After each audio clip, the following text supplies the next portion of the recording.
A very good afternoon, students. Today I am going to teach you the pressure belts of the world.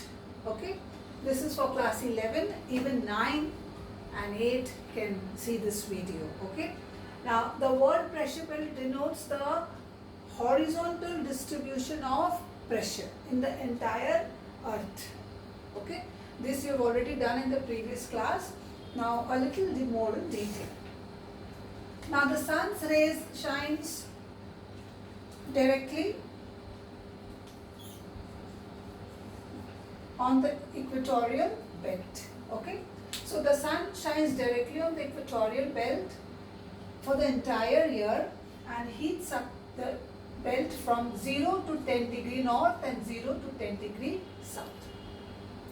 The air becomes very hot in this entire zone because the sun is shining vertically, and the hot air rises up, and hot air becomes light and exerts no pressure or very less pressure.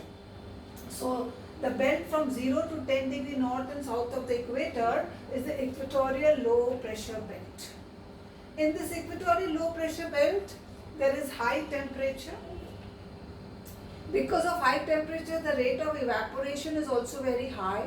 So the amount of water vapor present in the air is also very high, and more the water vapor in there, lighter the density of the air. So this reduces the density of the air in this zone near the equator, and the rotation is maximum at the equator. So the air is pushed away from the equator.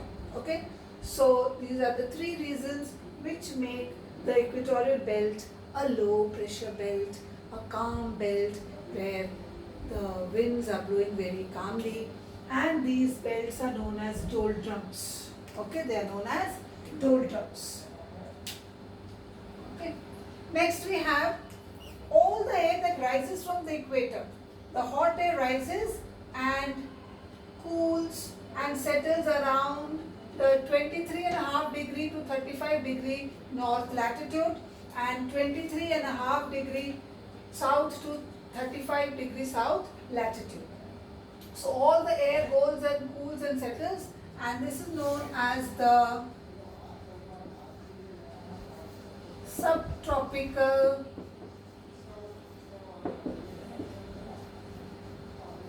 high pressure belt. Okay, because the air from the equatorial pressure goes and settles at the equatorial high pressure belt. The warm air rises and cools and settles here.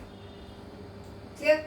So this area has high pressure, and this area also has high pressure, that is tropic, that is 23.5 degrees south to 35 degrees south, 23.5 degree north latitude to 35 degree north latitude. Why it is high pressure? Because the equatorial region has low pressure, air from the equatorial region rises and cools and settles and makes a subtropical high pressure belt. Cool air is heavy and dense and exerts pressure. After that we have the subpolar low pressure belt. Okay, the subpolar low pressure belt, due to the rotation of the earth and the axial movement of the earth, the winds move out from this zone from 45 to 60, 65, 66.5 degree. The winds move out in both the zones. Okay, because of the rotation of the earth, and it causes the subpolar low pressure belt. So it causes the subpolar low pressure belt. Okay. Next, another reason is warm currents blow from the equator to the poles, and by this heats up the subpolar coastal areas. Okay, they meet somewhere around 35 to 40 degree latitude, and then they raise the temperature of the coastal areas of the landmass that lies in the subpolar region.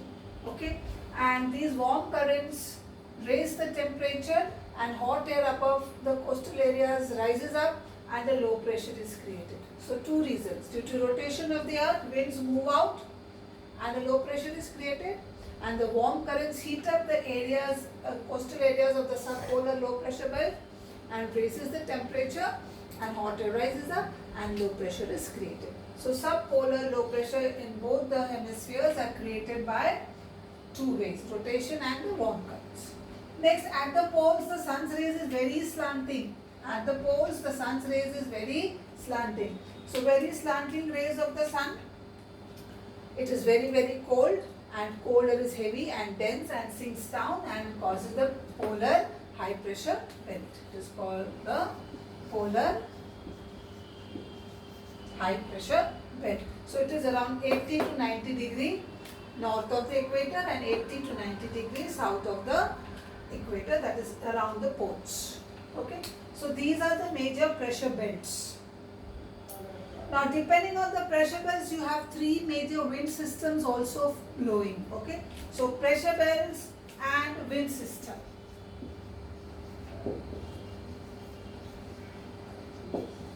There are three major winds blowing, which I am going to teach you along with this.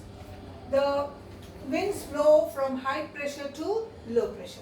So, the subtropical high pressure belt and the subtropical high pressure belt in the south have high pressure, okay, and the equatorial low pressure, okay.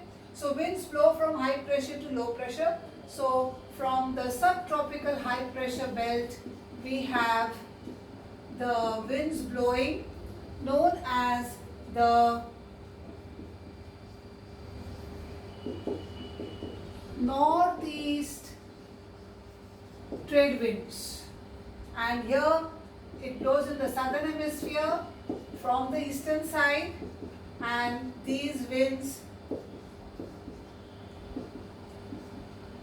are called the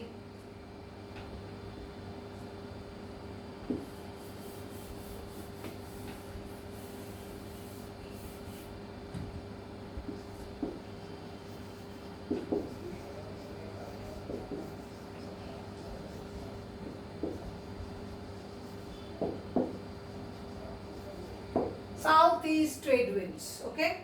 The northeast trade winds and the southeast trade winds blow towards the equatorial low pressure belt. They blow from the subtropical high pressure belt to the equatorial low pressure belt. Clear?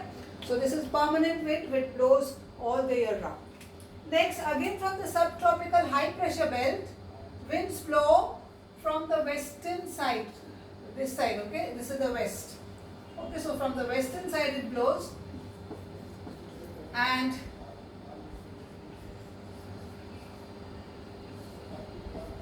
these are called westerlies. These are called westerlies.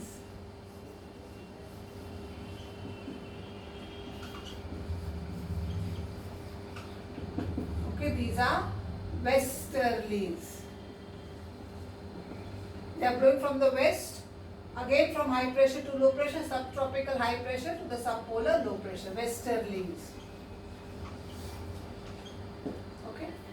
Next we have the winds blowing from the polar high pressure to the subpolar low pressure, again high pressure to low pressure, high pressure to low pressure, and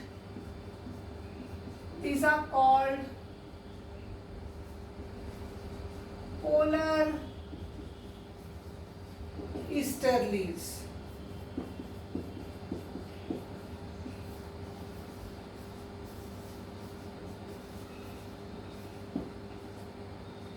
Okay, so these are the three major wind systems that blows. Once again I will repeat, winds blow from the subtropical high pressure to equatorial low pressure as northeast trade winds and the southeast trade winds.